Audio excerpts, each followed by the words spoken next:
તારીખ 9 જૂન 2026ના રોજ સવારે 9 વાગે 12 વર્ષ વિકાસના મહેસાણા જિલ્લાના વિવિધ વિકાસ પ્રકલ્પોના પ્રદર્શન તથા જનજાગૃતિ માટે પ્રગતિ રથ યાત્રાનું આયોજન મહેસાણા કલેક્ટર કચેરી ખાતેથી પ્રગતિ રથ યાત્રાનો લોકસભા સાંસદ સહિતના મહાનુભાવો લીલી ઝંડી આપી પ્રસ્થાન કરાવ્યું।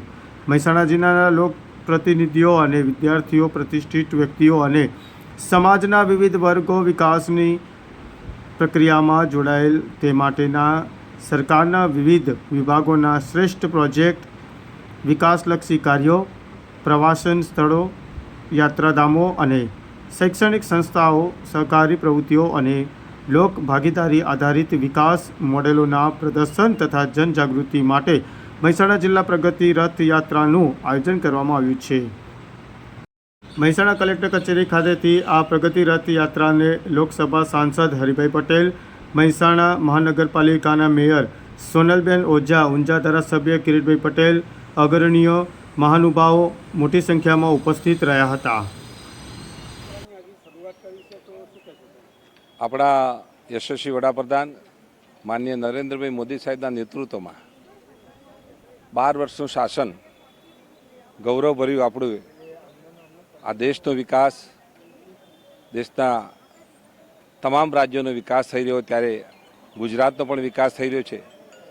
તો 12 વર્ષના શાસન આપણું ગૌરવભર્યું શાસન છે એ વાત લઈને આ ઉજવણીનો જે ભવ્ય કાર્યક્રમ યોજાઈ રહ્યો છે એના ભાગરૂપે આજે પ્રગતિ પથનો કાર્યક્રમ યોજાયો છે।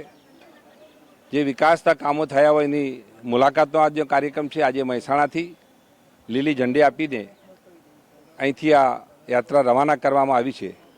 આજે ઉમિયા માતાથી અને ધરોઈ ડેમ અને જોવાલાયક જે સ્થળો છે અને વિકાસની યોજનાઓ છે આ બધા સ્થળોએ અહીંયા પ્રબુદ્ધ નાગરિકો અને આગેવાનો પણ જશે।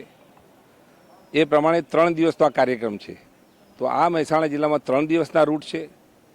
બહુચરાજી એ પ્રમાણે આ 3 રૂટોમાં 9 તારીખ સુધી આ કાર્યક્રમ જે 9 તારીખથી શરૂ થયો છે એ આવનારા 3 દિવસ સુધી આ કાર્યક્રમ યોજાશે અને જિલ્લામાં આ પ્રગતિ પથનો રૂટ જે બન્યો છે એ પ્રમાણે સૌ આગેવાનો અને પદાધિકારીઓ અને અમારા પ્રબુદ્ધ નાગરિકો આ જે વિકસિત થયેલા સ્થળો છે એની મુલાકાત લેશે। આપણા માટે ગૌરવની વાત છે માનનીય મોદી સાહેબના નેતૃત્વમાં વિશેષ આપણે જે ગૌરવની વાત છે એ લઈને લોકો સમક્ષ આજે આ પ્રેરણારૂપ આ કાર્યક્રમ થયો છે। ખરેખર આ કાર્યક્રમ આયોજન બદલ ધન્યવાદ આપું છું। તંત્રએ પણ સરસ કામ કર્યું છે, અભિનંદન।